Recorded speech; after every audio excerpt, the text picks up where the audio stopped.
Give people time to get in while we're sharing.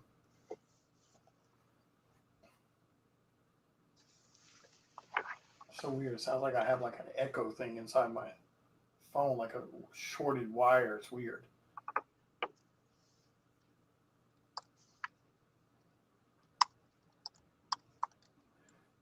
What's going on, everyone? Bear with us a second. We're just sharing out to a few places, and then we'll get started with the show.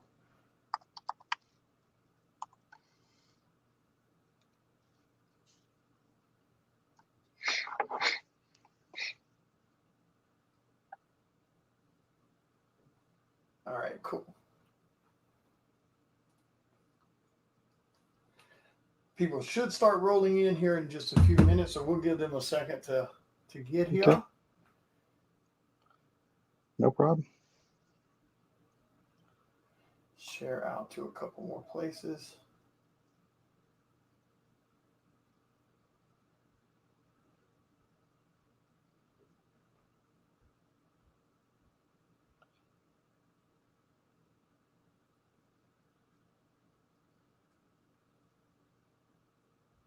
That's so weird, that echo. That's weird.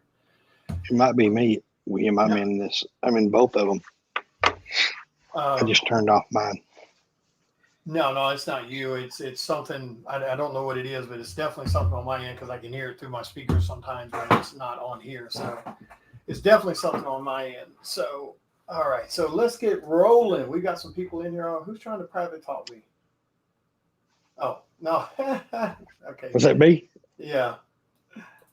Did I put it on the wrong place? Yeah, you put it in private message. I'll put it down here on the comments, but that's okay. I got it now. So, all right. There we go. So there's the link for it.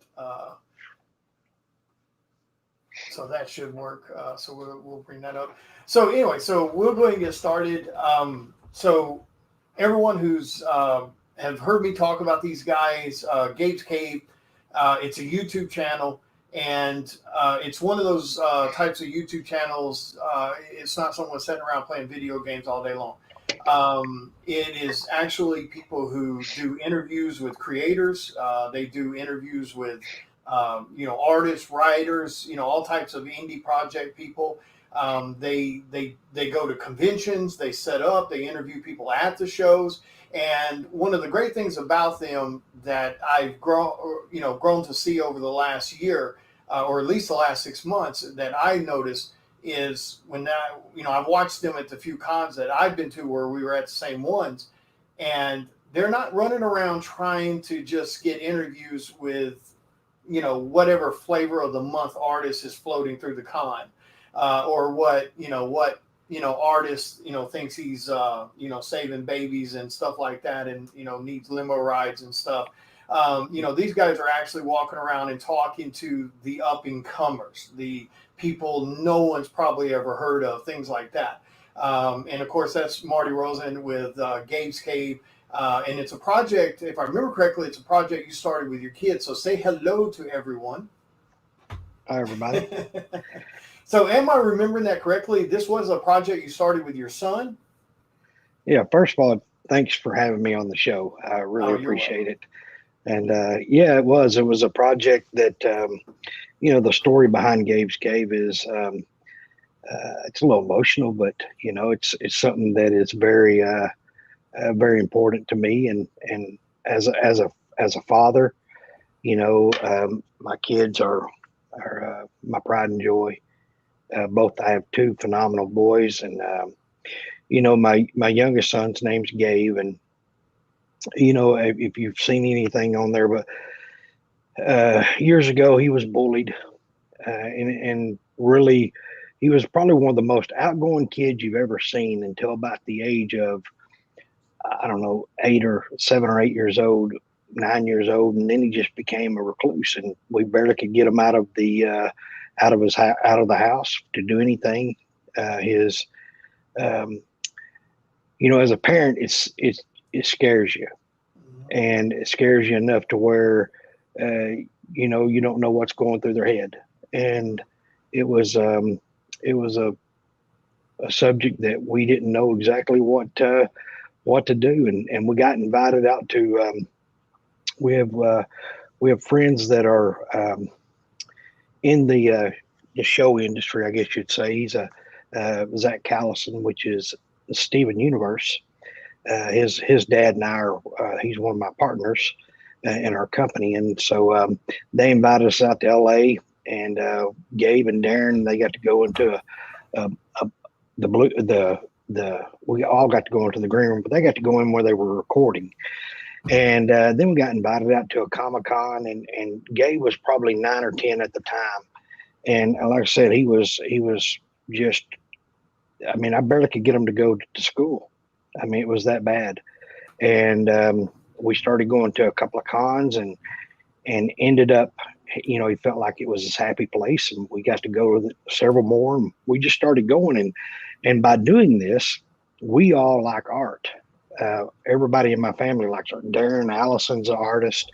My wife was an artist at a young age, and we just love art. Gabe loves art, and so we just started going to Comic-Cons all over and meeting artists. Nice. We would just go around and talk to them, and it was really something that we'd buy a bunch of stuff, and then we'd come back, and eventually Brandon, which is one of our buddies who is on the show too, Brandon and Gabe and we just started opening boxes and stuff like that up in his room in the original Gabes Cave. And we would just do videos. And what I done was I felt like that it was an opportunity to help him, you know, overcome his anxieties, right, and the things that he was struggling with. And that's really how Gabes Cave started. You know, it's an opportunity to pour back into your kids, yeah, and be able to help people along the way in the community. And you know, when we started Gabes Cave, we really decided, since we all loved art, and we made a lot of friends in the industry, creators and artists, and we just decided, hey, if we're going to do this, let's include them in this. And that's really how we started doing with the sketch cards and creating our own sketch cards. And you know, we commissioned these artists from around the world to work on our sketch cards, and then they turn around and on our weekly episodes, we just we give away their artwork. We promote the artists throughout the years, and it's just a lot of fun. Just a lot of fun. Nice.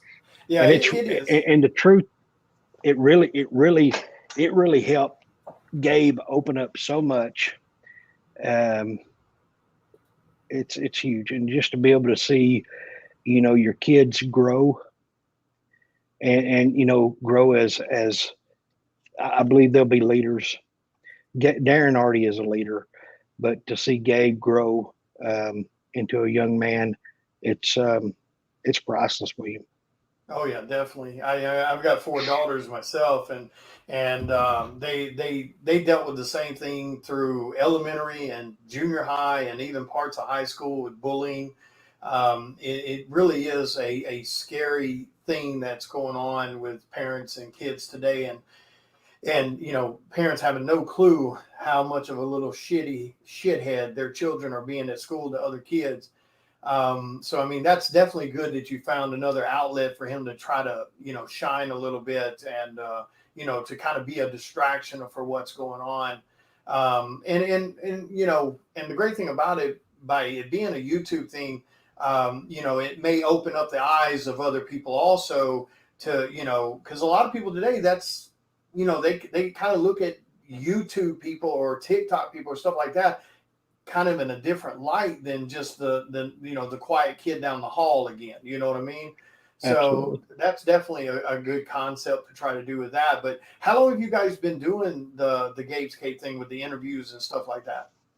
Really, I mean, we're in season 2 right now. We started back.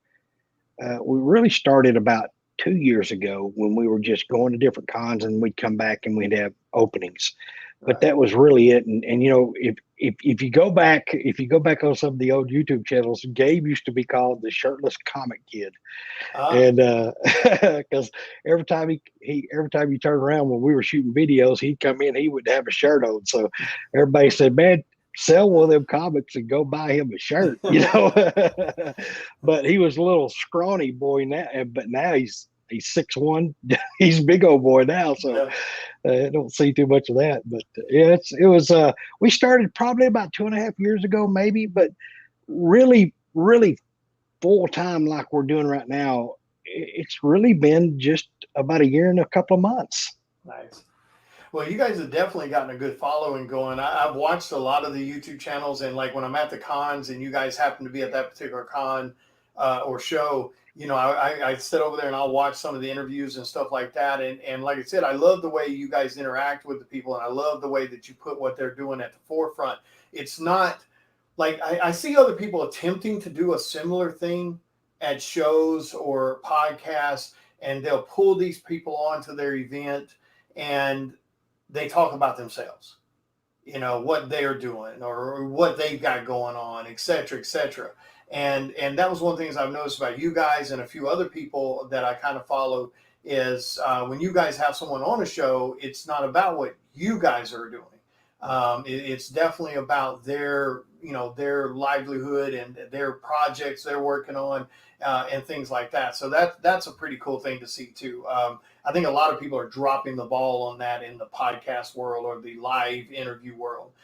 They'll pull someone on and it's just, well, this is what we did and here's what we're doing next week. And, I'm like, why did you even have that person on there? I was like, you could have said all that shit without anybody else. Right? That makes no sense, other than clout. They wanted those followers to pay attention, I guess.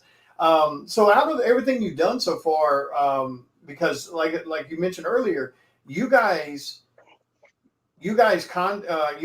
will contact people, do interviews, whether it's at shows and stuff like that, and you guys will on your YouTube channel, you guys will turn around, like you mentioned earlier, you guys will give away art. And here's the kicker.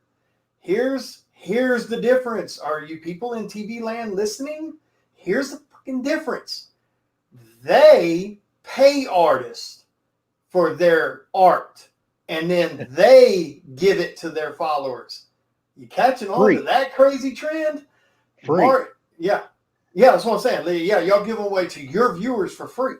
Now, don't get me wrong. I'm sure at some point, when artists see how they do things, they'll donate things here or there. I mean, I've donated some things at their live shows and stuff. So that happens. There's nothing wrong with that. There's nothing wrong with people donating to people's events. There's nothing wrong with that. So I don't want anybody thinking, so nobody should ever give. No, that's not what I'm saying. I'm just saying when these guys contact an artist, they like an artist, they want an artist on their show, they want some art from that artist. They don't go, hey, I want to put you on my show, but I need you to give me some shit. They don't do that. They pay for a person's time. You won't hear that, William, from us. Yeah, like I said, that's a big deal. So it is. I remember the talk you and I had. Our relationship is really funny. How we even become friends, to tell you the truth, because whoever that dude was y'all knew is the one that threw a monkey wrench into all that shit. Yeah, for anyone who doesn't know, me being new to this, I don't know, this happened like a year and a half ago. Yeah, about a year and a half ago. Like that. So I get a message from Gabe out of the blue. I mean, from Marty out of the blue, saying that he was looking for some artists to do some sketch cards that, for his show, etc. And I think at the time, me being as swamped as I was, because I think when he first, I think that was about like 2 years ago. It was early. Yeah, and, it was a couple years ago. I think it was during the time that I was working my full-time job and doing art full-time. And, I was like, well, I'll see what I can do, man. And if I get some free time, I'll let you know. What I can do, and that was the last conversation. Me being, actually, buddy, it wasn't that. I don't know you. You said I don't know you. Yeah, was that the first conversation or the second? Though? Yeah, I don't remember, but it was funny how our relationship started out. Yeah, you know what I'm saying? And then now here we got something cool going together. And collaborate. Here's the fun. Yeah, it was something like that. He sent me this message one and I was like, oh no, I remember what it was. I remember he sent me a link. Yeah. Out of the blue. Out of the blue. That's what it was. He sent me a link out of the blue. And he was like, I was like, I was like, I don't know, we're paraphrasing here a little bit because this is a long time ago. I was like, what is this or something like that? And he was like, it's a link to this. I don't click on links, people. I don't. Yeah, I said, look, dude, I don't click on anything anybody sends me in PMs. He's like, you don't know who I am? I was like, no, I don't know who the fuck you are. so, so I told him, I'm like, but I knew you. I knew you though. I knew who you were. Yeah, man. I was like, I don't. He was like, you don't know who I am? Yeah, I was like, no, I don't. Don't send me nothing else to my messenger. And then he elaborated later about the sketch card. I'm like, well, I don't know. I'll let you know if I get time to do it. Now here's where the monkey got thrown. Like, I don't know, 6 months later or maybe even a year later, I don't know. Some dude jumps in my PM going off on me because I hadn't done some sketch cards for them. And I didn't even remember the conversation. Like, it had been that long. I was like, what? I was like, dude, I don't know who the hell you are either. I don't know who that is. I don't ever remember having a conversation where I told somebody I would give them this or that, or that I did a commission. I went to my PayPal. I went through Square trying to find like an invoice. I was like, did I forget somebody? I was like, because I'm usually pretty anal about that. I usually won't forget someone that's paid for something. That should have been how I should have started out the conversation in the first place. Is, hey, I pay. You interested? That would have got you a lot more than sending me a random. Because here's the sad thing: we as artists, and I'm sure it happens to other creators, writers, etc. In an average day, even back then, I would get probably about anywhere between 5 to 10 random PMs a day of links. Hey, share this. Or, hey, click on this. This is my page. I mean, it's like really ridiculous how people will cold call that shit, trying to check my car warranty or whatever. But yeah, so, and of course we flash forward later, Marty comes back to my PMs and he's like, hey, bud, I'm so sorry for that dude freaking out. He's somebody that's just overzealous. He didn't understand what was going on and he jumped the gun and I apologize for that. And then me and Marty started talking. And then he started telling me about Gabes Cave and what the core of it was and things like that. And then I met them I think it was Cowtown Comic Con was the first time I met them. And I mean, they're good people. Every single one of them I met, their entire crew have all been extremely polite, extremely friendly. And they do it with every single person that they run into at the shows. They, like I said, they don't pick, there's so-and-so famous artist, I'm going to go talk to him. Like, they don't do that. They'll go talk to all the people that no one even know anything about before they even get to those people. So that's a pretty cool thing. I mean, like I said, that's what really kind of made me want to look more into what you guys do, is the fact that you guys were talking to people that don't have a lot of clout behind their name yet. You know something, William, what's really cool about this, the hosts, you got Gabe and Gabe's story, and you got Darren, who, he's a vice president of a company that, this is helping him to grow into being able to talk and get in front of people. But there's two other hosts that are part of this show. And I want to talk about them too, because, yeah, please. I'm really I'm not a host. I'm just behind the scenes guy, but you got Brandon and you got Chris. Brandon and Chris they're veterans, and both of them have served our country and have been in active duty overseas. They've served over in Iraq and both of them actually they both battled PTSD, right. And both of them are disabled vets. And being able to do what we do with the show and everything helps them also cope with the things that they battle. And Chris is just if you've ever met Uncle Nasty, you'll know who I'm talking about. I mean, he's loud, but he's just fun to be around. Yep. But that's how he copes, being loud, being outspoken and everything. That's how he really copes with what he deals with on a daily basis. And Brandon, you never know what you're going to get with Brandon. He may show up, he may have a sandwich, may not, but Brandon, these are just such great guys. And, our whole crew we're all growing. We're all helping each other, cope with things that we battle. And it's not just us, it's the whole world. We live in a world today. We live in a world today where people want to be a part of something. We grow up, and I talk about this in our company too. When you have half the world that are without parents, one parent or the other, right. They're lost. They deal with depression. They deal with low self-esteem, things like that. It don't matter who you are, rich, poor, it doesn't matter. And everybody wants to be a part of something. And Gabes Cave is like, we're a family. We want to be a family with, whoever wants to be a part of it can be a part of it. Right. And it's just great. It really is. It is. And I've met all of them, and Chris has interviewed me a couple times, and super nice guy, and the same for Brandon, and obviously, thank you to anyone that's served like that. I mean, it is not an easy thing to do. I've got family members and real life friends that I grew up with that has served in Iraq and stuff like that. And you're right. I mean, people today, they're dealing with so much. And I think sadly, a lot of it, I think, is because of social media. Even though we're using social media as a platform, it does, it is one of those things that I sit back and I watch these people, how detached they seem to be, and they're connected to everyone, but yet they're the loneliest they have ever been. It's a double-edged sword. Yeah, it definitely is. It's a wonderful tool, but it is definitely one of those tools that can do a lot of damage real damn quick. So I like the fact that there's people out there that's doing these more positive, videos and shows and interviews and things like that.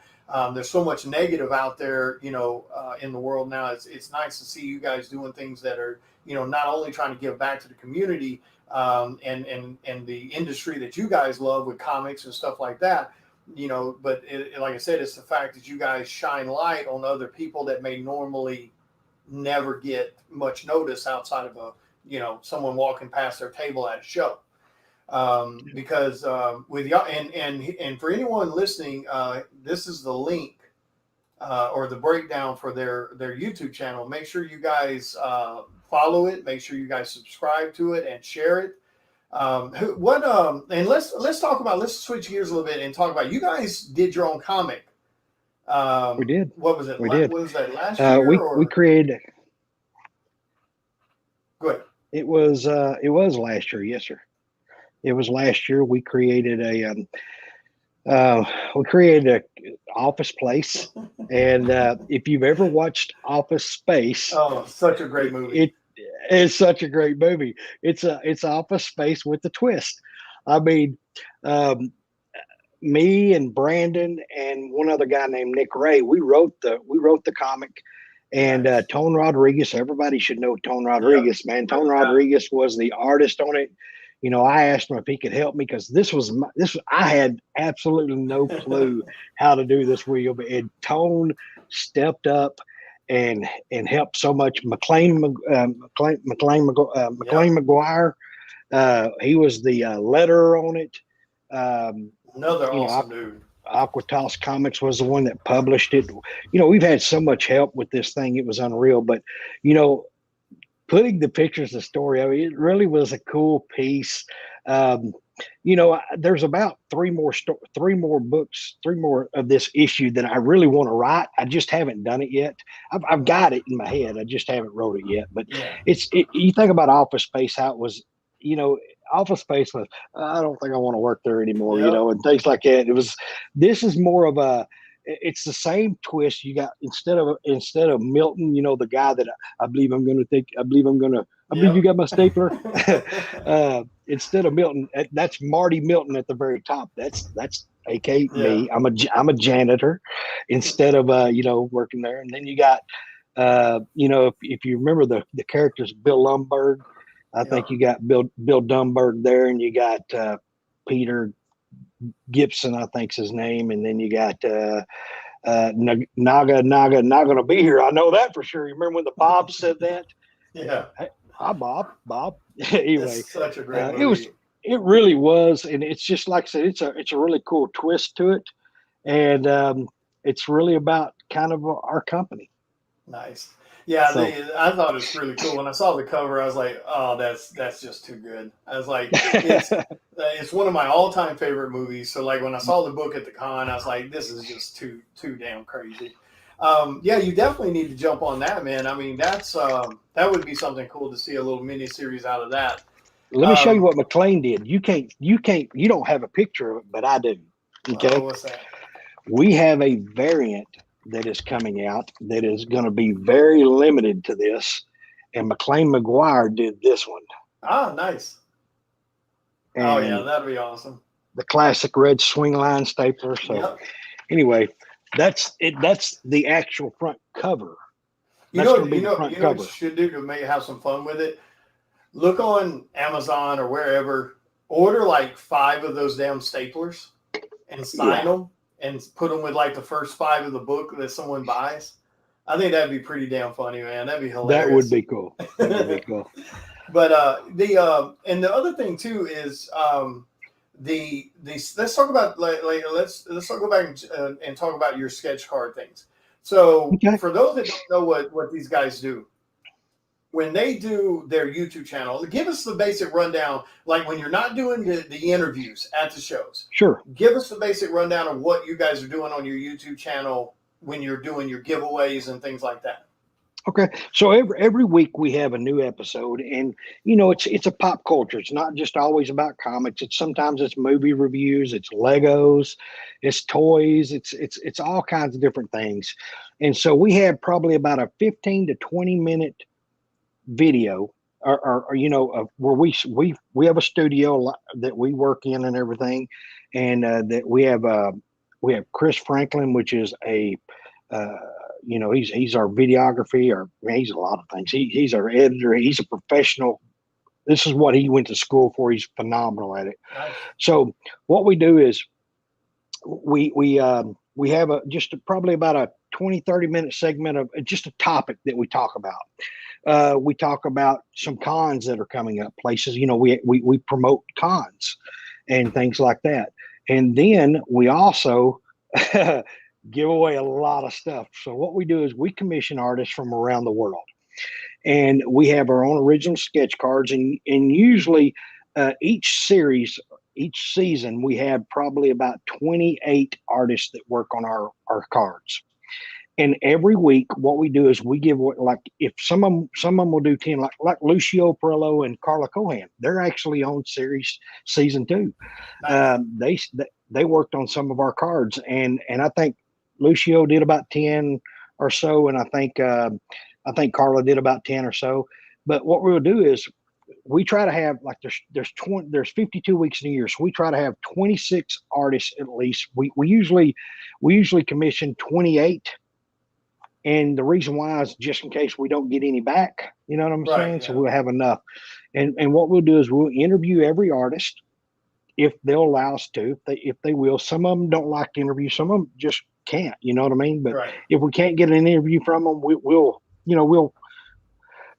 still talk about them and promote them and stuff like that. Right. But so we do a giveaway, and what we do is every week we will promote a new artist. It's called Meet the Artist, and we'll promote them and show them their cards, and we'll let them, throw in plugs where can they get commissions, their links, their social media links and things like that. And then we'll display those cards. And then all that following week, our subscribers are commenting and signing up for the giveaways. You got to go into on each of our episodes, in the description, there's a link that says giveaways.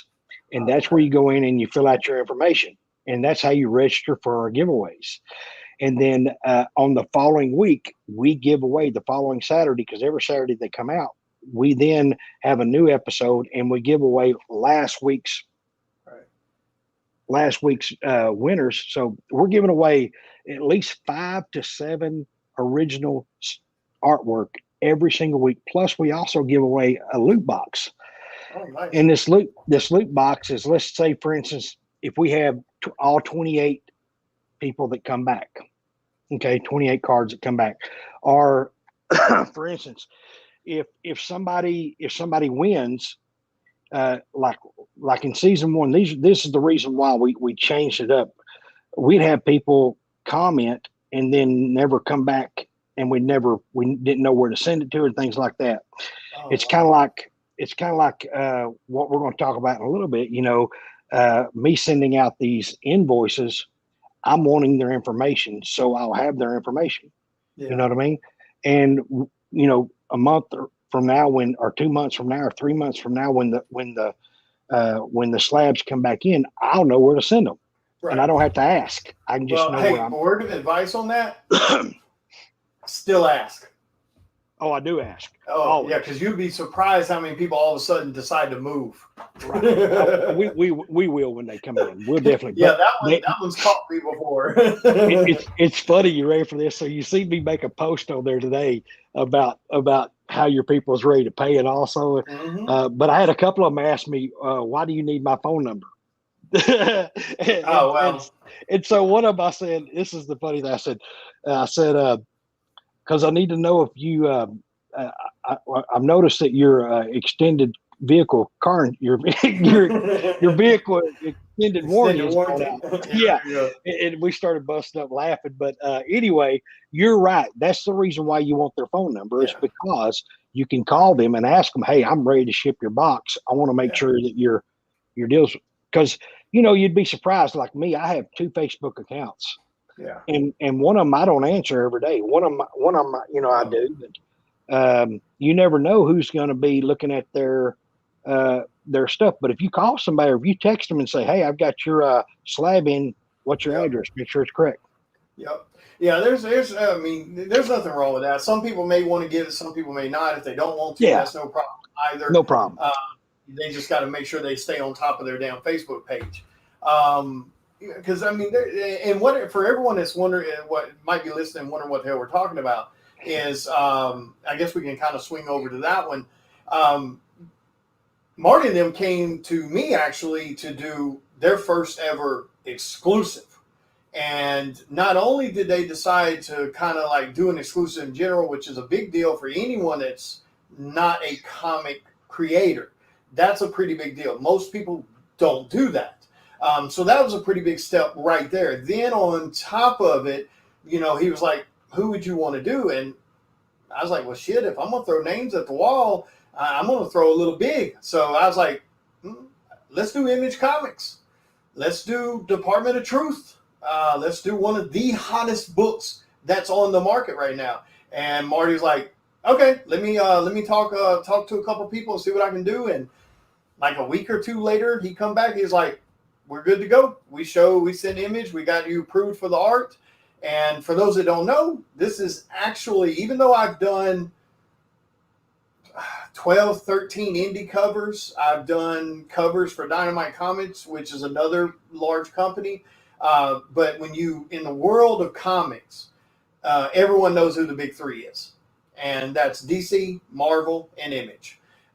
So as a new artist, to be able to do something for Image Comics is a pretty big deal.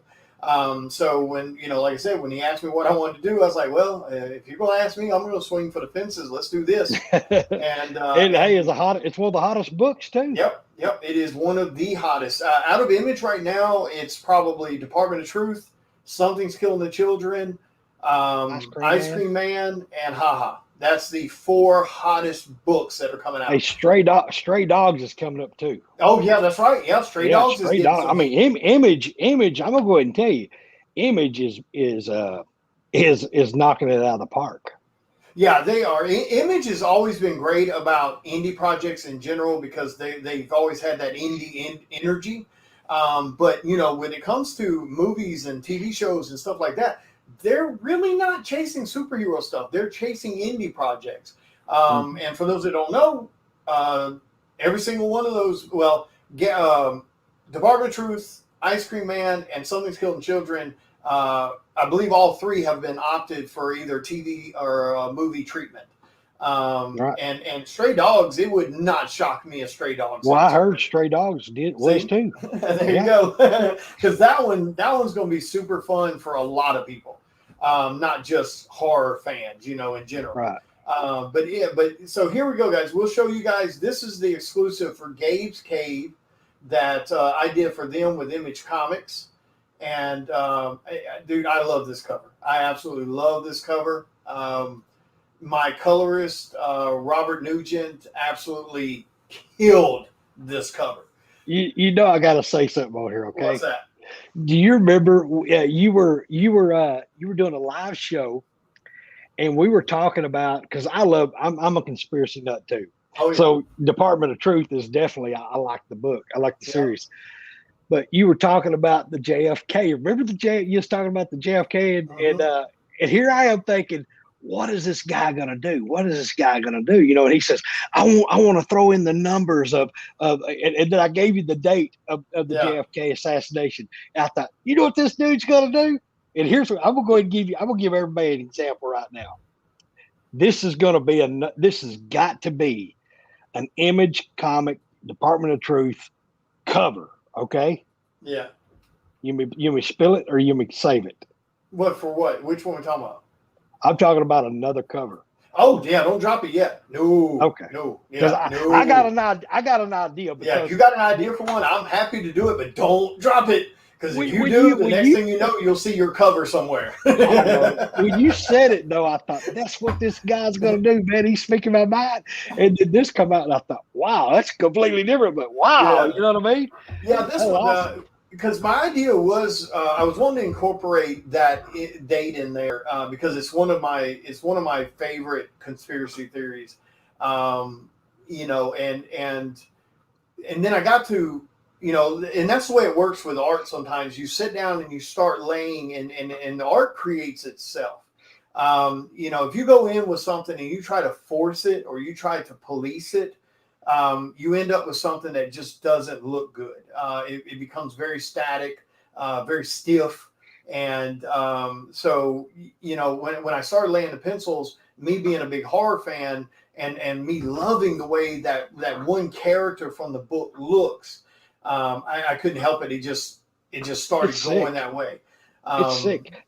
Tell us about this character, because some people will look at this and think is it a demon, and some people will think about it. The way you talk about conspiracy theories and things like that. You talk about, and I don't want to ruffle no feathers, but you talk about the Masons and the satanic stuff and all the different things that go along with hey Chris, that's Uncle Nasty just jumped on there, or maybe it's Chris Hayes, wasn't it?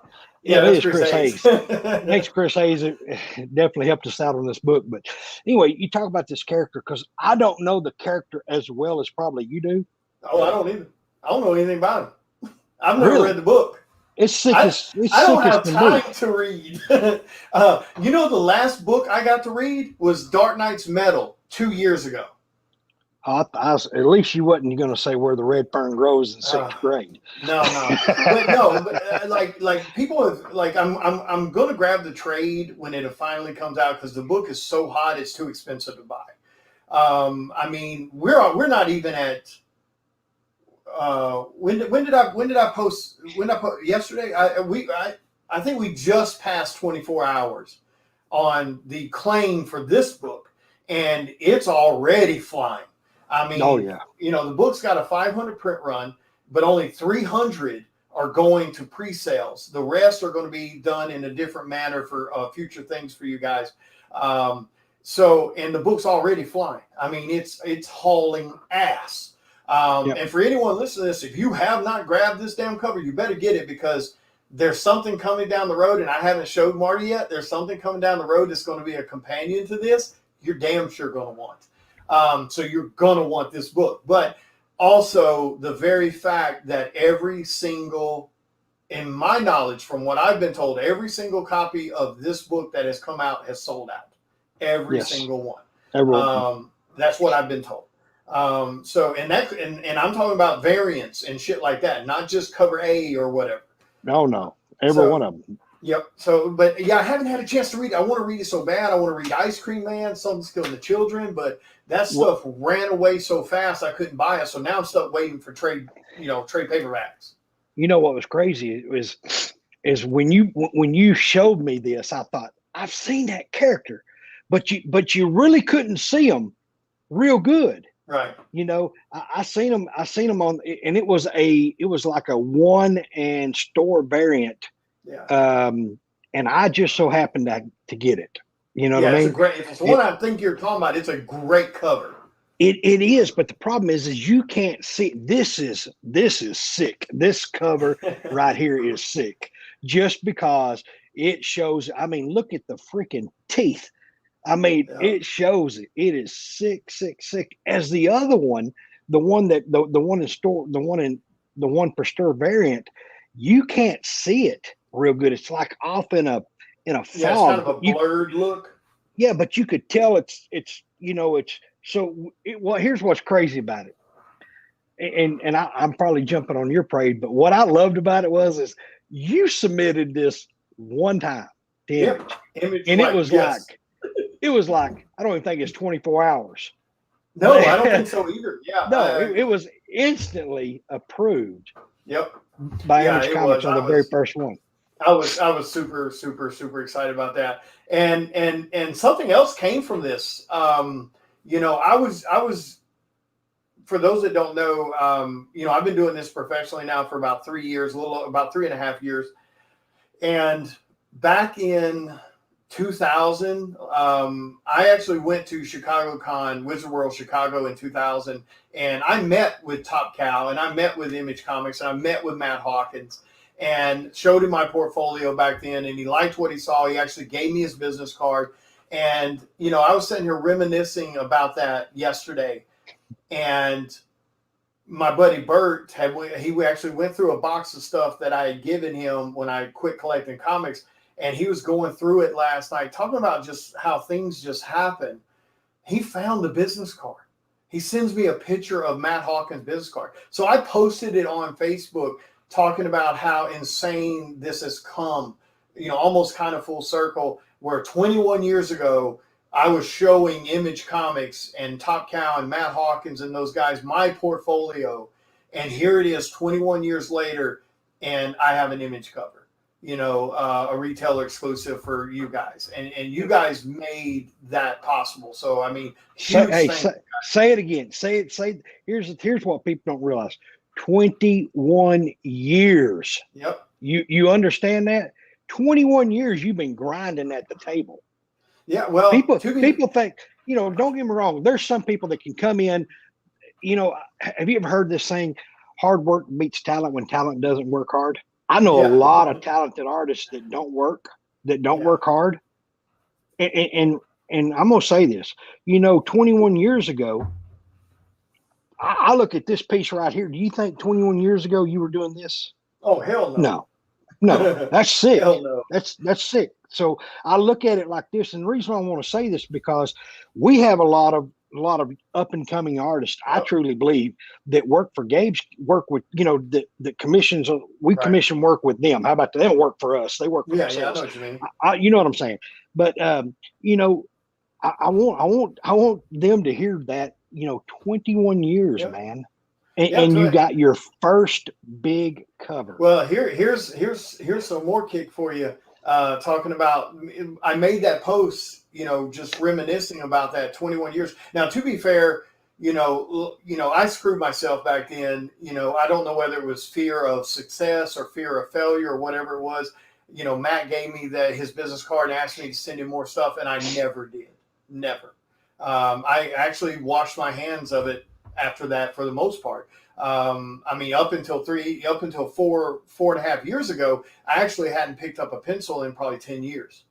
You know, I don't know what it was, but something just freaked me out about it, and it pushed me way away from it.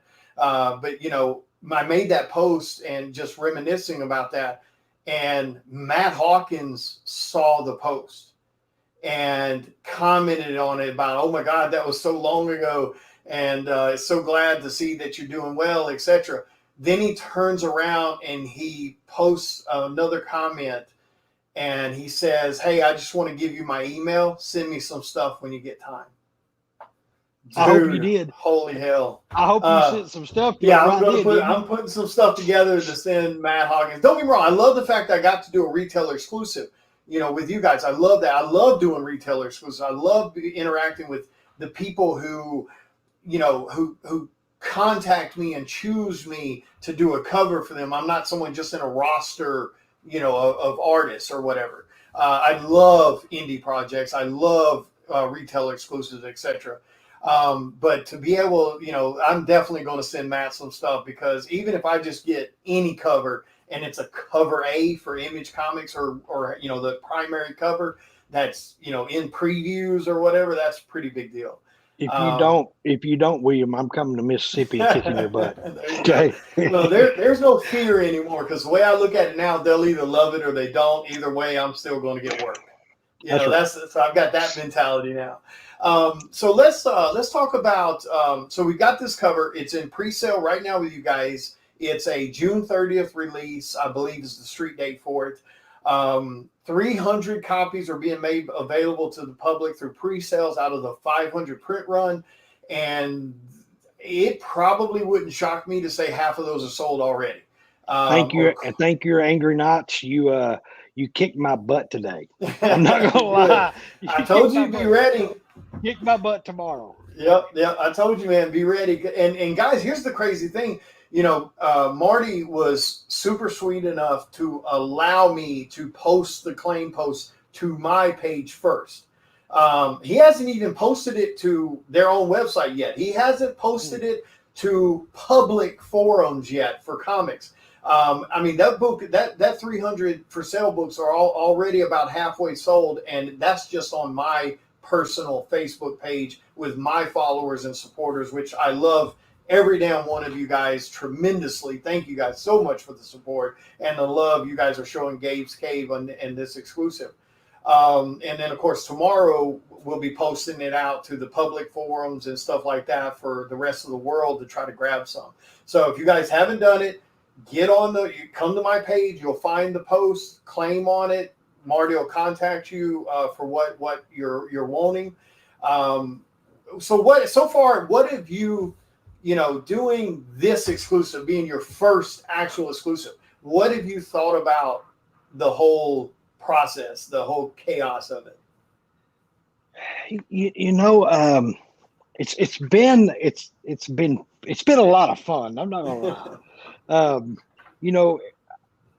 My work keeps me stressed out a lot. Yeah. So I have a pretty big job, and Gabes Cave is really a way for me to get away. Yeah. And I'm able to spend time with my family and my friends doing it, and it's just amazing. And to see Gabes Cave grow like it's growing, and I'll go ahead and tell you, after this first book, this is something that I really we've been talking with Darren and Gabe. They're the owners of Gabes Cave. Yeah. And we started talking to them, and what we would really like to do. And here's the thing: after doing it today, I'll go ahead and tell you right now. I wish my assistant she's on vacation. She's on vacation, so I wish she was here. But I'll say this, William. I thought, what we're going to do is, because we're sitting here, man. We have some talented artists. Okay. Oh, yeah. I mean, we know a lot of talented artists, and here's the fun thing about it. Our artists that we have that works with Gabes Cave, that is helping us grow. We're trying to help them grow and things like that. Yeah. What we're going to do is every year we plan on doing an exclusive cover with one of our artists. There you go. And trying to get another exclusive, at least 1-2 exclusives a year. Yeah. After seeing what we can do here, really, we're going to try to do at least 2 exclusives a year. Yeah, and there's tons of different, you can do Dynamite. Dynamite has great titles with their branch. Image, of course, has great titles.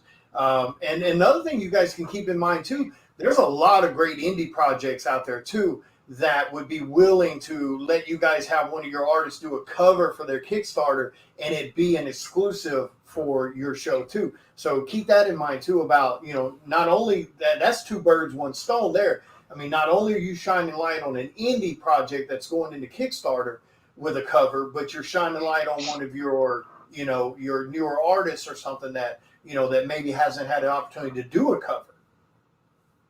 Yeah. I mean, that's, and like I said, today, I don't know how many, there was a lot of new people that I've never talked to.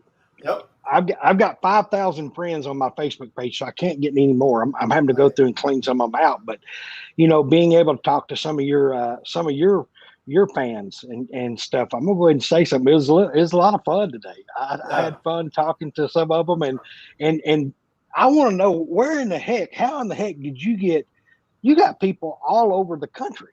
I got people all over the world. I ship art to.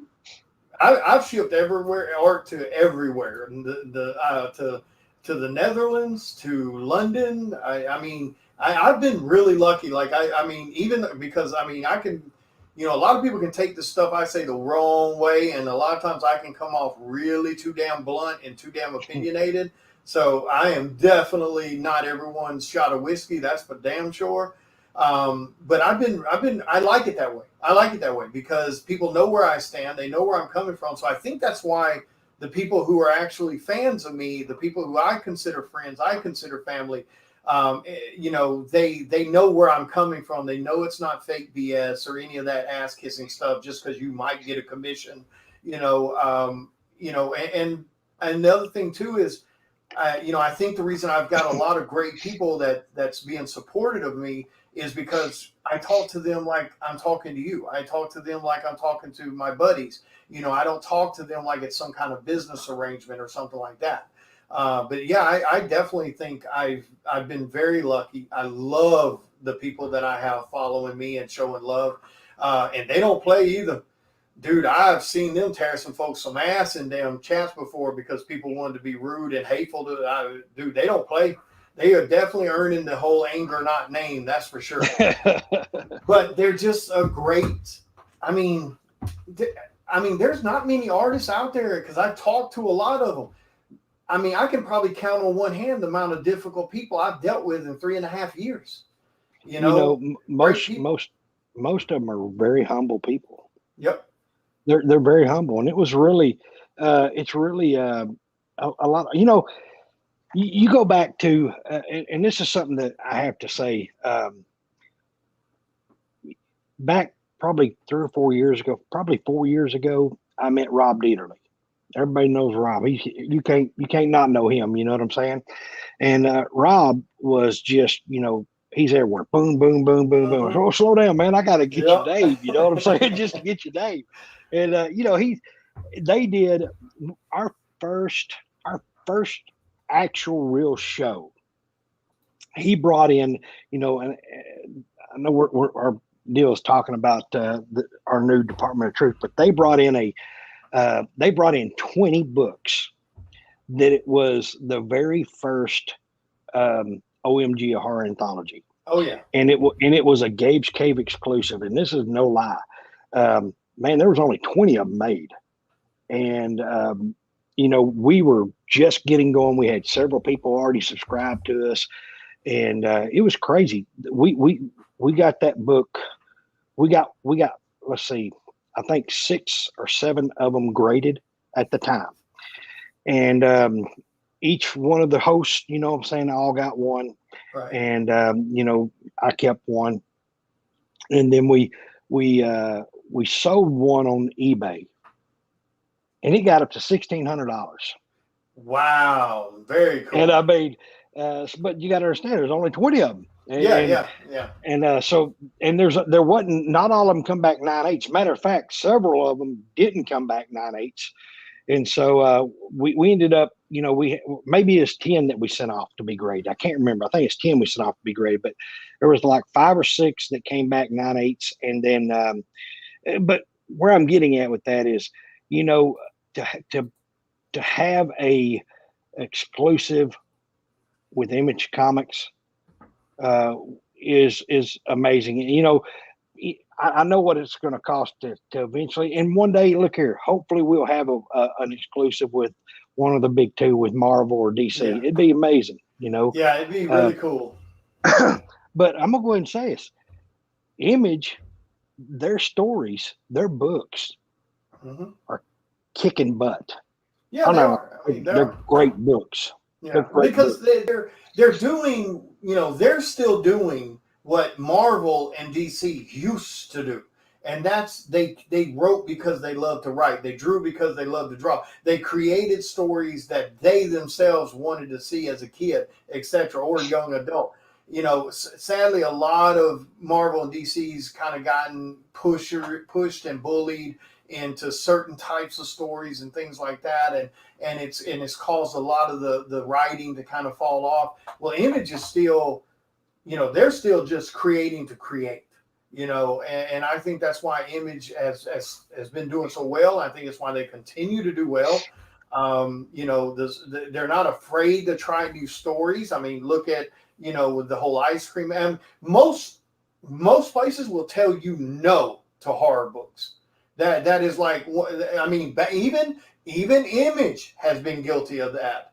Back in the day when what's his name went to Robert Kirkman went to Image with his Walking Dead idea.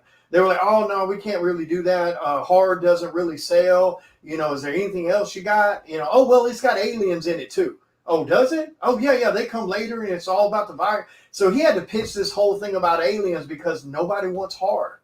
And now, here we are, Image is dumping lots of horror. It's huge. It's huge, man. The horror books are they have to be the number one seller. Yeah, I mean, it's unreal. It's got to be. With Image right now, it would shock me if it's not, or it's got to be close second. And I don't know if it's them or if it's maybe it's just that golden touch I got, or maybe that's what it is. Because I think it's the pop culture world that we live in today. Yeah. And the way the world is, period. Yeah. I mean, we live in a world today in today's time that's absolute chaos anyway. So, I mean, it goes right along with it. Yeah.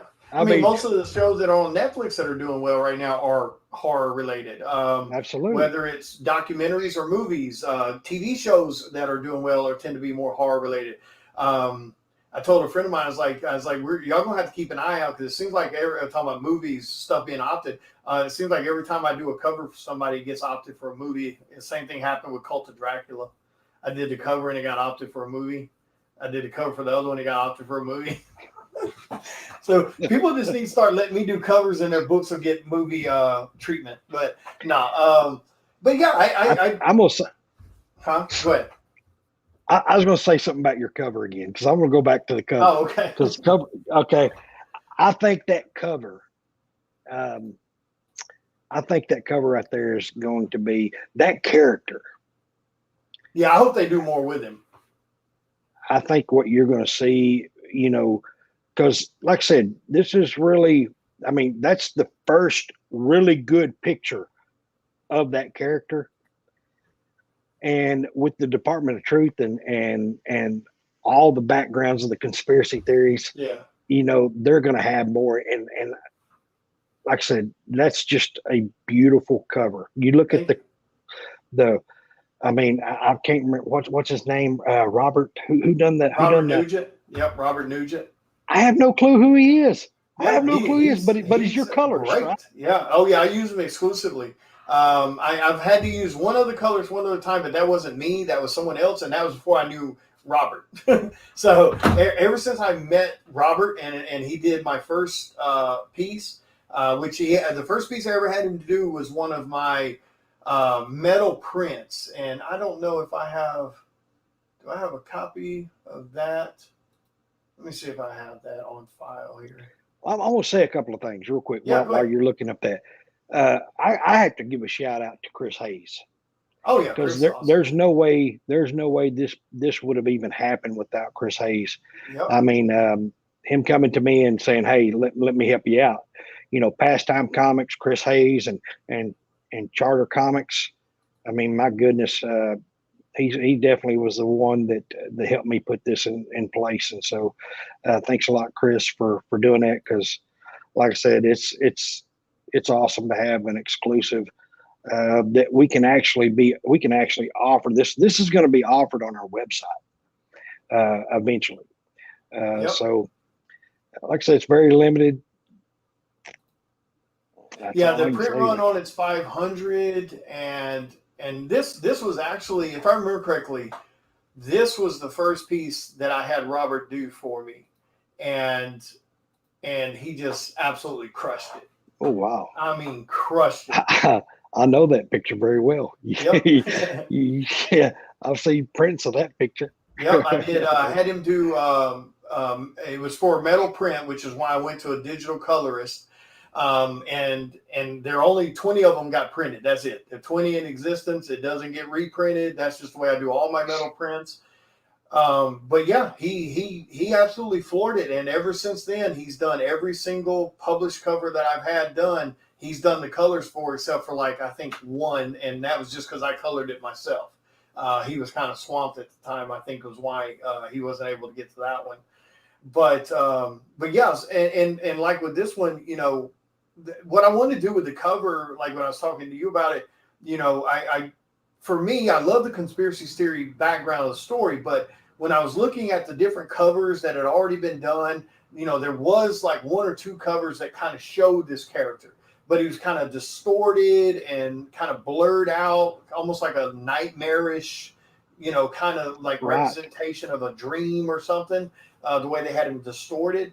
So I really wanted to go just like, you know, balls out in your face, you know, you're looking, you know, straight into something that's just evil as hell. Do you think they'll make a trade dress of this? I wouldn't doubt it. I know they're doing a trade dress for, what is it? I know they're doing one for, Something's Killing Children. Actually, that may already be out. And then I think they're doing one for Ice Cream Man. I'm pretty sure that comes out soon. I want to think I think there is a trade dress for this coming out. You're talking about? I'm talking about. So this cover here. Yeah. You know, it's too big for them to put, you know, their words. We talked about that because they, you know, sadly, Department of Truth. I wanted that title so bad, but it's half the page almost. You know, did you ever think about maybe shrinking it a little bit? Because it's a digital copy after it gets through. Well, I mean, what I could have, you know, if I'd have thought about it at the time when we submitted the art, you know, could have moved the head down more. But I really liked the blackness at the bottom because I wanted to create this just like, it's just like as if he's coming out of the blackness is what I wanted to create with it. So, and then the other thing that makes the bottom, the black being the way it is and void of color and void of any light is it'll be great for autographs. It'll be great for a remark spot, things like that. But yeah, I wish I could have got the title on it. I really wanted that damn title on it so bad. And I mean, you know, it's possible. I mean, it's possible we might could contact them and have them move the art down. I just don't know how much it would mess with it. Well, I'm talking about take your colors. I mean, maybe we ought to play with it at least. Well, it's too late now. Oh, it ain't. It's never too late. It's never too late. When you got to work, it's never too late. No, it's too late in the sense that it's already gone to image. It's already been approved. Yeah. The only thing it's just on their end now about whether we can have the title put on. And I really, really did want the title on it, but I don't know how they could do it because without it interfering with what was meant with the art. Like I said, you know, they might could move him down a little and they might could shrink their letters a little, but I don't know if they would. Well, I can tell you what you could do. You could get a blank cover. You know, I'm talking about a blank cover, number 10 or whatever, of Department of Truth, and put them on there. Yeah. I mean, I can always do one, but yeah. It's not the same of the print. I know. No, it's not. It won't be the same like that. But it's you know, it's it's something I'll have to, keep in mind for, any future books, unless the book ends. I can't remember if it's an But ongoing series or not. the virgin cover of it, man. I mean, if you like art, Yeah. and most collectors today love the artwork. Yeah. You, That's the virgins sell for the most anyway, and they're the most sought yeah. after. So that it doesn't hurt my feelings that it doesn't have the title on it. I really would have loved to have seen the title. I think it is a really cool, interesting title. I just think it's a little too damn big, but that's kind of the point to it. I think is it's kind of meant to be in your face, kind of the way conspiracy theories are. I think that's kind of the thinking behind the oversized title. But yeah, it's definitely one of those books I cannot wait to read. I really hope they hurry up and do a trade paperback for it. But I think this one I heard there was one coming. I'm sure there will be. The books are too expensive to buy, so. But yeah, I'm definitely excited to see one. Yeah, the Virgin, and that's another thing too for the people that may not know. Marty didn't, these guys didn't do this book like a lot of people do virgins. They didn't come out the gate and say, "Oh, it's a virgin, it's $30," or "It's a virgin, it's $40." They did what was it, $20 virgin. There's not many people out there doing $20 virgins. I like as far as mainstream titles and stuff goes. So that's pretty damn cool. So what do you guys? So let's switch for a second, and we're going to go over a little, but we'll wrap this up here in just a moment. But so what have you guys? What have you guys got planned for the upcoming events and stuff for Gabes Cave? Or what shows and stuff also do you guys have upcoming? Well, we got Collecticon coming up. It is in June the 26th and 27th in Frisco, Texas. Yeah. We've been helping Matthew and them guys over there at Collecticon, just helping getting it filled up. Man, it was a phenomenal show the last time, and it was really small. It didn't seem like it was advertised very much, but I'll tell you what, it's probably one of the best shows we've been to, this year for sure. Nice. And man, I'll tell you what, it's going to be a really good show. We've got a I know Gabes Cave will be set up to the T. They'll be giving away all kinds of stuff like we always do. We're going to have, you sign up, you're going to get to pull packs, whether you like cards, Pokemon, whether you like loot boxes. They're going to have everything there. Gabe will be there. Matter of fact, our whole crew will be there at that show. Oh, nice. And so it's going to be a great show. And then we have Hot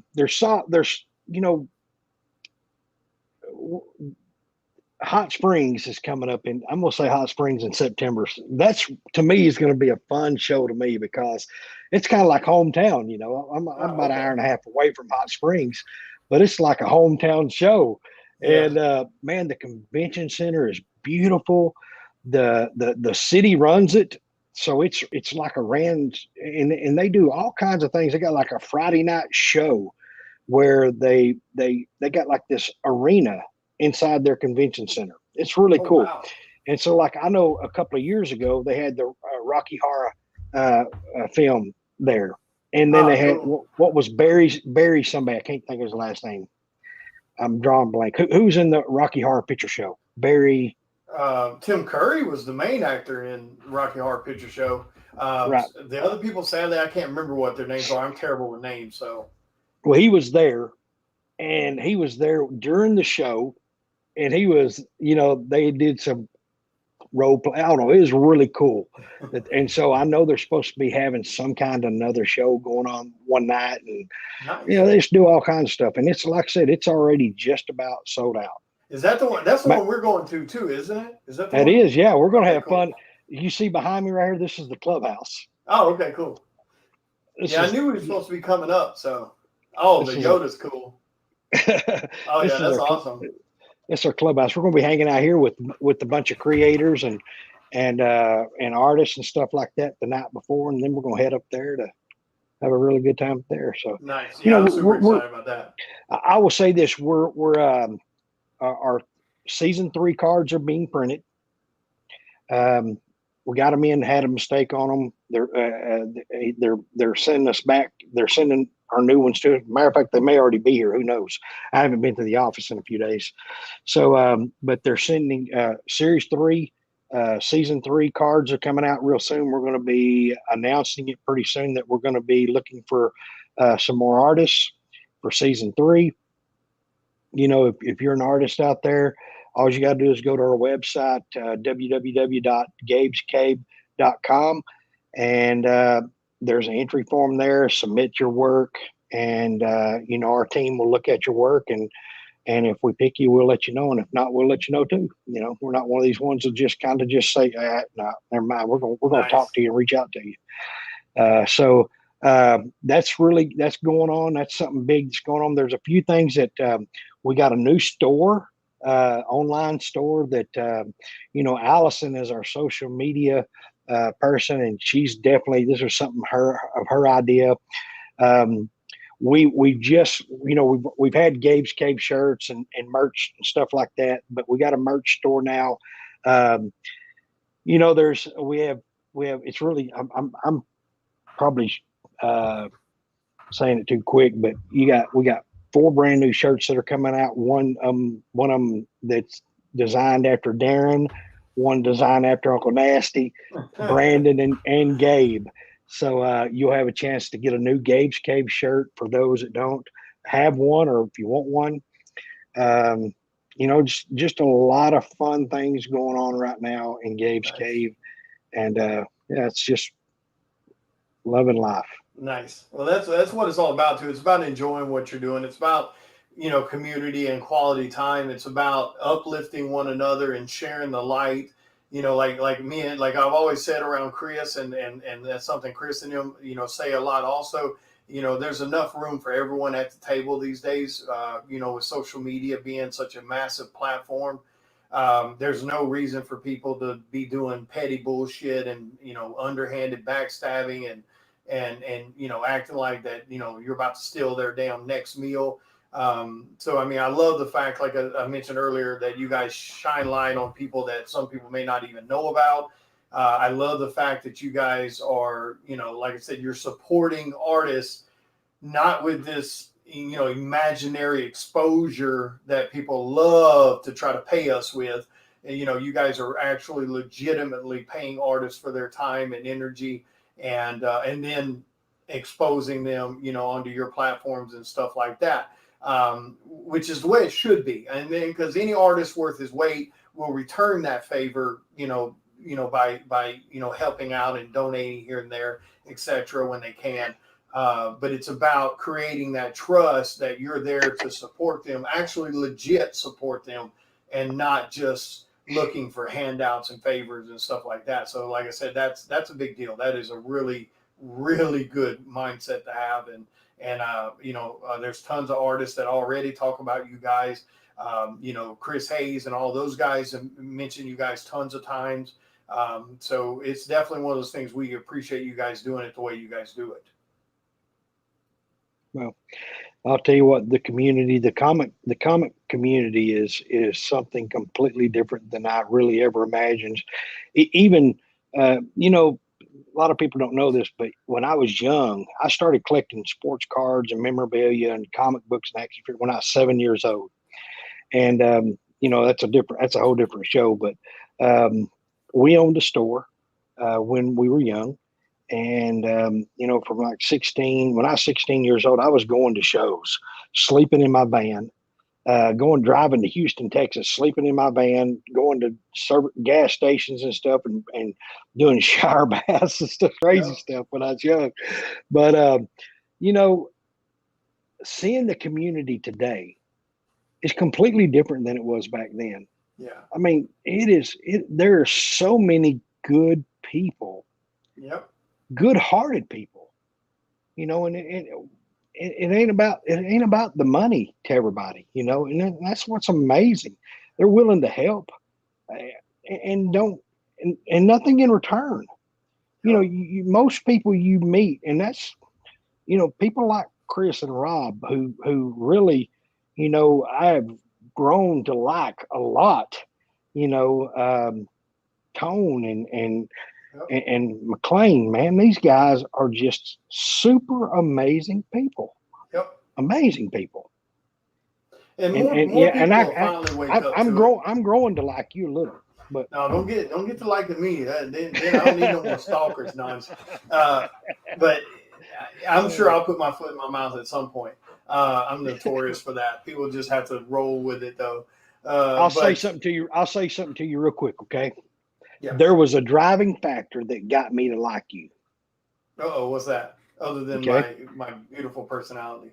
Yeah, we need to work on that a little bit. But anyway, no, it was in your interview. It was in your interview that you did with us last year at Cowtown. Okay, in your interview, you said something that Jim Lee that you learned from Jim Lee, and I believe this is something you want to know what my life, my wallet. I got a wallet when I was 7 years old, and my wallet, my mom and dad gave me there was a card in it that said, "To be all you can be, you must dream of being more." Yeah. And the other part of that is if you can diagnose that, what I just said, to be all you can be, you must dream of being more. Never settle. Nope. And what you said in that interview touched me, because you and I believe something. Yep. I definitely believe it. And when you said if you can't work on something you're passionate about every day, because I don't remember exactly how it went now, but it was talking about Jim Lee. I was chatting with Jim Lee one day on Instagram or somewhere, and this was 4.5 years ago, and a post, Facebook, something. But Jim Lee was talking about time, and I told him, I commented on a post he had. I was like, how do you make time for it?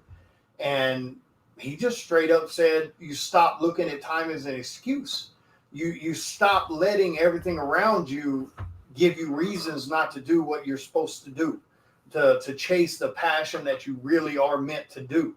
And that everyone has the same 24 hours a day, that there literally is no excuse for you not to be able to follow whatever dream you want to follow, whether it's music or whether it's art or whether it's YouTube, channels or whatever it is you were trying to do. That no matter who you are, you have enough time every single day to put towards what you want to learn or what you want to accomplish. And he's right. When he explained it to me, like when he broke it down, and I mean, he literally broke down 24 hours. You got this much time for work. You got this much time for commute. You have this much time to go home and spend time with your family and do chores and etc. And then almost everyone, no matter how you looked at that, it left about anywhere between 2 hours to 4 hours every single night that you need to stop bullshitting. You need to stop wasting your time on YouTube or on Facebook or on PS5 or on Xbox or whatever the hell it is you're doing, and start doing the thing that you're meant to do, and stop making these excuses. And once he said that was it. It flipped a switch. And I was like, I can't make that excuse anymore. There is no excuse. You make time for what you want to do. And when he broke it down like that, the very next day, I started drawing, and I was drawing anywhere between 2 to 4 hours every single day, 7 days a week. And I did that for a solid year straight. And then I put myself on social media as taking commissions and stuff like that. And now here it is 3.5 years from that. So yeah, once Jim Lee did that, I was like, and that's why I can't tolerate that excuse. Like when I hear, like when I'm on these videos and someone chimes in, "Oh, you're so talented. Oh, I wish I had time to." You do. Stop bullshit. That's why I'm real cold about it. I mean, to the point of, yep, that's an asshole. I mean, I'm hardcore cold about it. Even to my real life buddies, I was like, no, dude, like my buddy Bert, man, I wish I had time. I said, you do. Stay the hell off PS4 and you got time.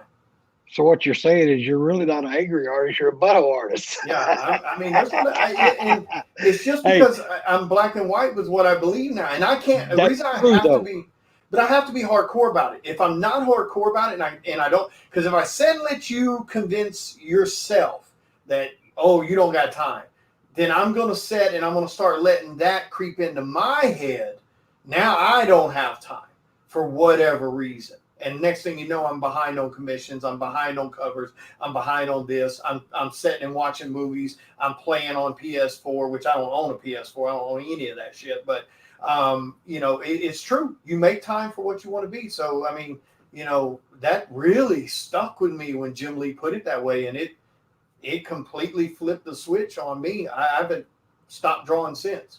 Well, when you said that in that interview, I say that too. I say we all have the same 24 hours. Yep. What you choose to do with that 24 hours is you. Yep. But yep. That's what hit me when you said that and started making me think, this guy's really not a butthole. He's not angry. He's not any of that. He's just passionate about what yep. you do. And you know what? I'm just too blunt and too opinionated. No, it doesn't matter. Look here, what you're passionate about. You ever seen somebody you ever seen preachers? I'm serious. You ever seen a preacher get up in a pulpit and just preach his heart out, man? And he's bringing the fire and brimstone. I mean, it's kind of like that. Yep. That's really what you're doing about comics. You love what you do, and you know what? That draws people to you because you got a good following. You know what I'm saying? It draws people to you. Being passionate about what you do is very important, whether you're a YouTuber or whether you're an artist, whatever you are. Yep. Have passion about it. Doesn't matter. Whatever you do in life. See, I was raised by my grandparents. I was raised a whole generation back, old school. I was raised, you wake up every day, you work your ass off before you rest. I was raised that you don't tolerate no bullshit from no one. You show respect to everyone, and you stand your ground on what you believe. And you have to surround your people. I've always tried to do that with my life. I tried to surround myself with people that have a get up and go attitude, because you show me your friends and I'll show you your future. All right, that's a hardcore ass belief. You show me your friends and I'll show you your future. You got 9 bums that you're hanging around with, you're going to be the 10th. Yeah, exactly. There's no doubt about it. That is hardcore true, and it is proven time and time again. Now, I'm not saying that like you can't have less than motivated people around you. I don't mean it that way. Everyone is motivated in certain ways to certain things. And there's a lot of great people that may not have that, let me grind from the minute I open my eyes up till the minute I close them from exhaustion.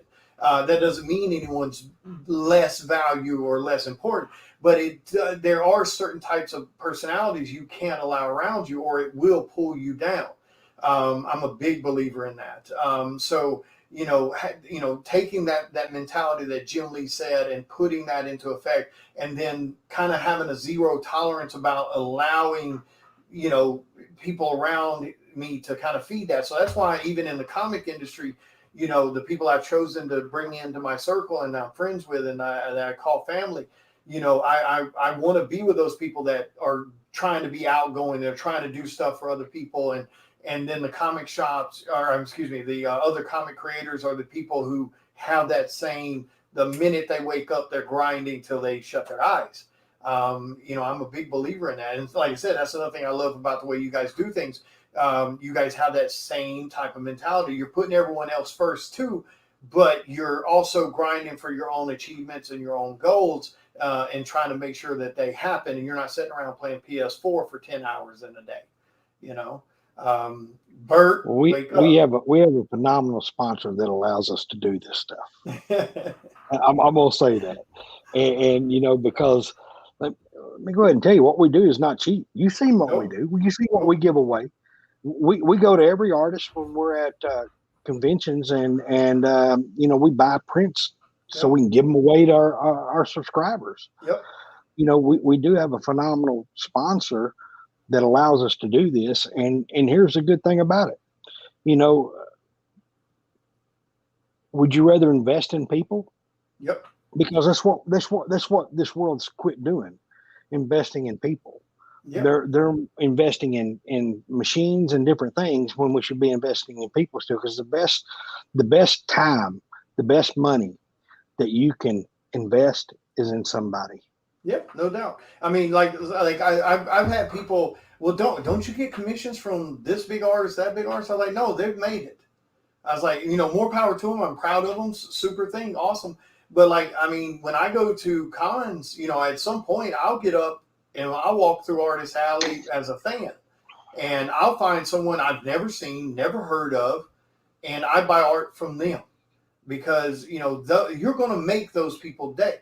So I mean, like you guys walking through Artist Alley and you guys actually purchasing prints or getting a commission from someone that no one's may have heard of. You guys, I mean, that absolutely makes that person's day. It's great to have the Clayton Crane sketches, and it's great to have the Jim Lee sketches and all these things in between. But the person that you're going to make the most impact on is that person who is sitting up at a table, little bitty table, maybe one little banner, a few things on their table. When you walk up and you buy from those people, you're going to absolutely make their week. You're probably going to make their damn month. So I mean, like I said, that's what I love about the personality that you guys share, is the fact that you guys do that. You're not walking straight down to some big so-and-so name and grabbing some prints off their thing. You guys are going to the people down Artist Alley and getting the ones that no one's may have never heard of. We do that. You know why we do it, don't you? Because we know one day we won't be able to. Yeah. I mean, one day they get big and we won't be able to. $1,000 commissions, and they won't know who we are then. $3,000 cover jobs and stuff like that. Yeah, like I even get that now. Like, and that's another one that's weird to me too. And I don't mean to get on the negative side or anything, but I will say that is a weird one for me. Like, I've done these covers and I've done this and this and this, and every once in a while I will get messages from other artists who are kind of in my lane, so to speak, talking about, well, why are my prices higher? Or, I heard you did this cover for so-and-so and you charge this price. Well, first off, that's my damn business. I charge whatever the hell I want, and that's what I told them. I don't give a shit who you are. That's a weird one to me, because it's not always about the money. Like I see these, again, I understand why the prices have went through the roof. I mean, I've even seen it with my own stuff. It's the flippers that caused this to happen. And that's something you'll never be able to get rid of. People will always buy something from you and sell over here. That's the way it works. Part of it. Yeah. And so there's no way to get around that. But so I can't blame the artists for upping their prices. But I don't know. I mean, for me, I'm still in that thing. That drives the demand, William. Whether we like it or not, it still drives the demand. Yeah, what I love about going to go. There's no ifs, ands, or buts about it. But I'm still at that stage where I still, maybe it's still not work to me yet or something. Even though I pull 14-hour days, 6 days a week, it still doesn't feel like work. I know what work feels like. I've busted concrete for 10 hours a day, slinging an 8-pound sledgehammer. I've stood in 105-degree weather and built a house. Or 20 degrees below building a house. I know what work is. Cold knocking insurance doors. Actually, I didn't have to do that. No, my company was awesome. When I went out and saw my clients in their homes, they had already filled out their paperwork for us to come see them. I never had to cold call. I loved my company. Giving up my company to do this was probably the hardest decision I ever had to make in my life, because I made stupid money with that. I loved my insurance job, but I couldn't do it anymore. I couldn't do both because I was doing 8 hours a day. I love my insurance job too. Oh, I love my company, man. I loved my company. It wasn't nothing to go out and write $20,000 in 1 week and get a $10,000 paycheck that Friday. 100% invested at 15 years in the company, and I was at 7.5. That was a hard decision to make, but I knew damn well if I gave up the art, I'd never do it again. I knew that. So, but yeah, so I mean, but yeah, cold calling was regular insurance companies. Oh hell no! But that's still easier than breaking concrete. That's still easier than breaking concrete. Yeah, I'll take that over that any day of the week. Or random customer service jobs work because I can't. There's no way I can do that. I've done it before. There's no way I can now. I guarantee you. Did you know we had that in common? What's that? Retail or insurance? Oh, insurance? No, I didn't know. But yeah, I did that 7.5 years. But yeah, there's no way I can do retail, so I don't want that job either. Because I promise you, I'll be on YouTube choking. You're in retail right now. In a way, you're in retail right now. You sell yourself. Yeah, but at least I'm selling me, and I don't have to listen to somebody call me names and shit. I can hit the block button. I don't have to do that no more. I don't have to stand there and take an ass chewing because I'm getting on someone else's payroll. So right. Definitely a big difference. But what did Robert say? I'm happy with your prices. Yeah, compared to what some other people are that in my lane charging double what I charge. Yeah, a lot of people are really happy with what I charge. I know some right now that are not in your lane that still charge more than that. Yeah, there's a couple that have less portfolio, so to speak, than I have, charging more than I have. Yeah. More power to them, though. I mean, there's no doubt about it. If I up my price, I know I can get it. That's not a problem. Well, buy more of these. Buy more of these and sell them on eBay. Tell them to buy some more. Buy. Let's sell. Let's get these sold out. Oh, we got 300. Let's get them sold out tomorrow. That'd be nice. Well, tomorrow I'll start sharing the post to all the public groups. So you'll probably see a lot more come in then too. And I mean, like I said, we've only been active with it just over like 24 hours. And I mean, a crap load of those books are already going out the door. I don't know. I don't know exactly how many yet. So yeah. But yeah, but anyway, and for those that are tuning in, the Gabes Cave exclusive, Department of Truth number 10, it drops June the 30th, I believe, is the street date. The pre-sales are active right now on my personal page and my art group. So go to my page, you can find the post, claim you a copy of the book before they sell out. This book will damn sure be selling out. Every single thing I think Department of Truth has done is sold out. It's a major, major hot title. So you guys make sure you jump over and grab that. Also, you're planning a trip. I don't mean to cut you off, but you're planning a trip to come here, and we're going to be doing live signings during that when it's released on the release date, right?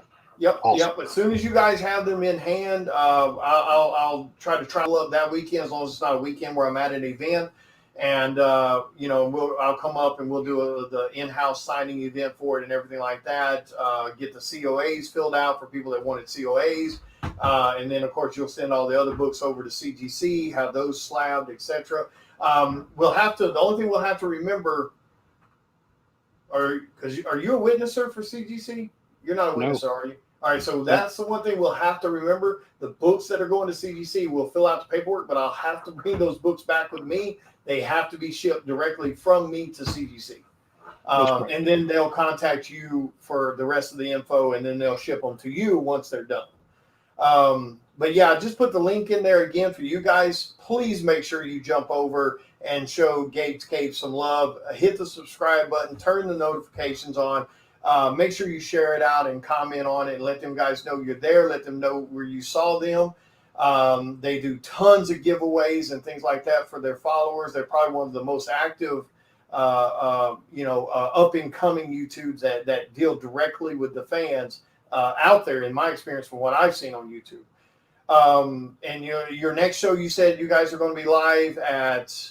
Which one was we're going to be at the Dallas? We're going to be at the Dallas Card Show. Just a small setup there. Then we're going to be June 25th or 26th and 27th, I believe, is Collecticon in Frisco, Texas. Then I think there's maybe one in July, but we got a couple of shows in September. Oh, sorry. We do have one in July. What am I talking about? We have a big one in July. What am I talking about? Yeah. We have a big one in July. The Cowtown Comic Con is, we're definitely going to be why didn't I think about that? Chris Hayes, I am very sorry. It got moved from June to July. That's correct. That's correct.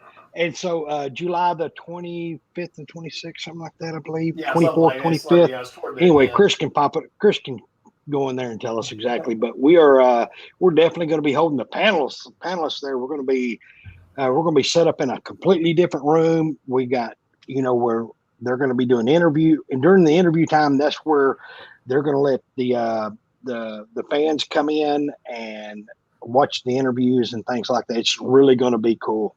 And Nice.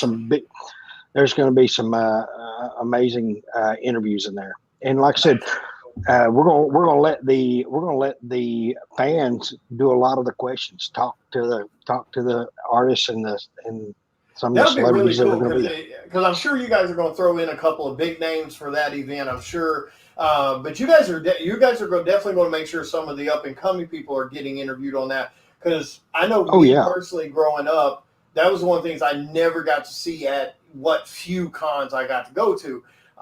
If they did have a panel, of course, it was some big name guy and he's talking about what's going on now, etc. So it'd be really cool in my opinion, I think it's really cool for people to hear what it feels like as an up and coming artist, writer, whatever, to be able to talk about what their struggles are and what their goals are and things like that. So that'll be really interesting to see too, if you guys are doing it that way also. We'll be doing them about every 30 minutes. Oh, nice. Oh, we're going to be doing interviews and holding the panelists. We're going to have two complete setups. Nice. We're going to be shooting live on YouTube and Facebook at the same time. Nice. Hey, I'm super excited for Cowtown. That's probably one of the ones I look forward to the most. It's such a great event. Their event last year was just badass, man. I really had a lot of fun. And they got a lot of big artists or names come to this one in general, but they got tons of great local talent, tons of up and coming talent that's going to be there too. So that'll be a really good show. But I'm really excited about it. I am too, man. I am. I'm definitely stoked. But like I said, guys, make sure you guys grab the Department of Truth cover, issue number 10. It's the exclusive for Gabes Cave, art by myself, colors by Robert Nugent. My colorist, absolutely wonderful guy.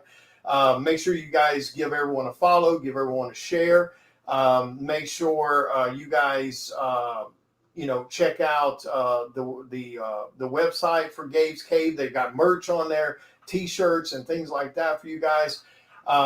Make sure you guys come out to the con. Make sure you show some love to these guys. Make sure you show love to everyone at the shows. If you watch football on TV and support that, you can get off your ass and come to cons. I'm just going to put it blunt for you. Because same thing. They're breathing. So we're not breathing and slobbering and spitting and bleeding all over one another. So we're safer. But yeah, come out and show love to the shows. Anything else you want to drop information wise for anything that you need to mention? Thanks for having me, man. Thanks for inviting me on the show and appreciate what you've done, with the cover. It's amazing. Thanks Chris Hayes for helping me, step me through the process. And I want to thank my boys. My boys do a phenomenal job with Gabes Cave, and my daughter and and Brandon and Chris. They're just amazing people to work with.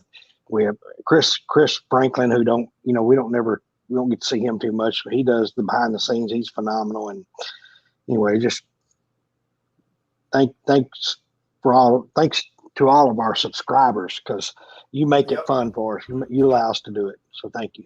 Yeah, that is definitely true. It is all about them, and people need to always remember that it's about the people that are showing you love and support. Right. You always want to take care of those people, but yeah, man, definitely thank you so much for coming on the show. I absolutely appreciate it, and like I said, I love what you guys do for the community and stuff like that. Definitely can't wait to see you guys again at the Collecticon. I believe I'm going to be at that one also. Yeah, I'm pretty sure I'm at that one too. I got to write all this stuff down. You're going to see something new from us there.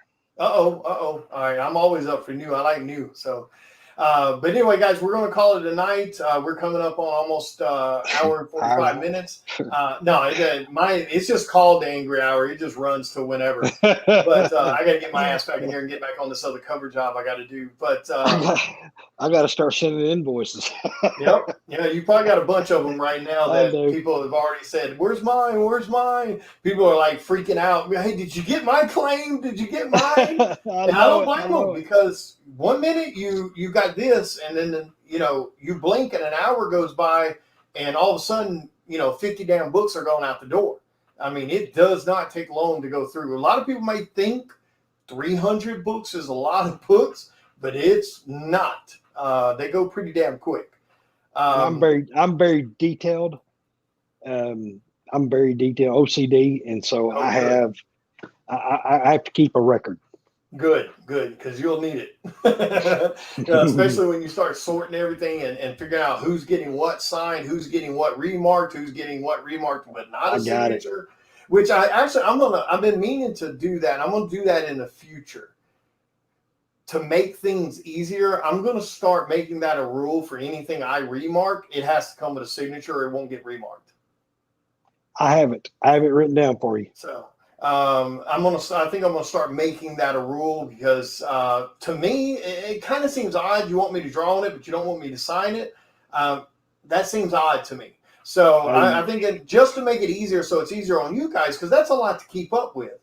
Wait a minute, no, don't. No, he didn't want the signature. He just wanted a remark. Or, wait a minute, he didn't want the, he wants it slab, but he didn't want this, And so I'm trying to make it easy as I can. Well, I got the solution. Include your price in the remark. What, for signature? No, you can't do it. Sure you can. People want to see the breakdowns. I know that sounds weird. Because when I give prices for my slabbing, I give the prices for everything. So when someone says, "Oh, what does it cost you to if I have you do a sketch cover and you send it in, what's it cost?" I go $60. Oh, really? Well, so and so does it for 30. I was like, yeah, but so and so's doesn't charge you the shipping right then. I do, so that's part of the price increase. So and so doesn't charge you for the fast track because he's sending in 200 books. I'm sending in 3. So a lot of people, that would confuse people. So, but for some odd reason, if you sit there and go, the book's 20, signature's 10, remarks 40, slab is 40, shipping is 15 for the slab. Some reason that makes sense to people. But if you just do this bulk thing, all of a sudden they go, "Wait, that's too high. What happened?" It's weird, man. It's really weird how people look at stuff. Oh, you can ask them. I broke it down for them on the invoices. That's the best way to do it. I do the same thing. When I send out invoices, I try to break it down. When I buy something from someone, if I buy 5 books from someone and they send me a damn invoice with 5 books, here's your price, I tell them, send me the invoice back. I won't pay it. I tell them, rewrite that invoice with every single book that I bought from you and then send me the invoice and I'll pay it. I'm not paying that shit. So when I get the books, you can go, "Oh, well, that's not what you ordered." Because I'm not going to remember what the hell I ordered. I want to see it on the invoice. So I like that. I do the same thing with mine. Then I don't have to worry about people going, "Oh, well, I didn't say that." No, yes, you did. Here it is right here. Yeah. So you got to be safe. It's just easier that way. But I think in the future, though, I may do that on the ones where people want remarks that the signature has to go with it. It just... Because I hate remarks. I'm fine if no one ever wants them. I hate them. They're a pain in the ass to do on those slick covers. They suck. But people love them, so you got to do them sometimes. So, but anyway, guys, we're going to call it a night. It's original. Yeah, exactly. On a book. So, yeah, it's just a pain in the butt to do. Because you have to pretty much paint them on unless you're doing quick line sketches with Sharpie or, a paint pen or something like that. Otherwise, you're having to paint it on. I'm not a painter, but anyway, guys, we're going to wrap it up. Again, Marty, thank you so much for being here, man. I really appreciate it. See you guys at the upcoming shows. Again, for everyone listening, Gabes Cave, the link is right there in the chats. Make sure you go over and show some love. As soon as we're done with this video, I'll have Marty go into the comment sections on it and put the links to their website. like for the clothing attire and things like that, and all the little goodies. I'll have him also put in another link for Gabes Cave on the actual post. So you guys go over there, show some love, and thank you all so much for tuning in and hanging out with us tonight. We definitely appreciate it, and we will see you guys later. You good?